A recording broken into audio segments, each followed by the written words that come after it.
Well, we're back for season number 2 of Classic Landscaping. Of course, we're joined by our expert here, Perry. And we're going to talk about all kinds of things for your garden and landscaping over the course of the next few weeks. And we're going to start things off with spring cleanup.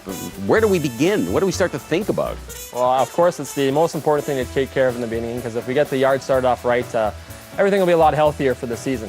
So the most important thing is we want to make sure our tools are in good working order, whether it's our pruning shears oiled up and clean of dirt, or even sharpening that blade in the lawnmower and going in for a good tune-up. It's really important before we get things started. Okay, now that we get onto the ground, do we start with our perennials?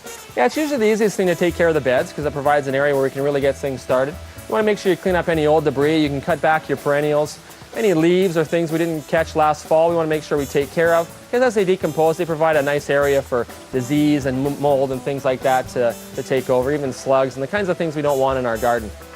Now, the big question is always, do I prune my trees and shrubs in the fall or do it in the spring? What's the correct answer to that Well, one? we can take care of some maintenance stuff here this spring. We want to make sure that any bigger shrubs, older shrubs we have, you can take off up to 1/3 by cutting them right back to the stalk and really rejuvenate that shrub.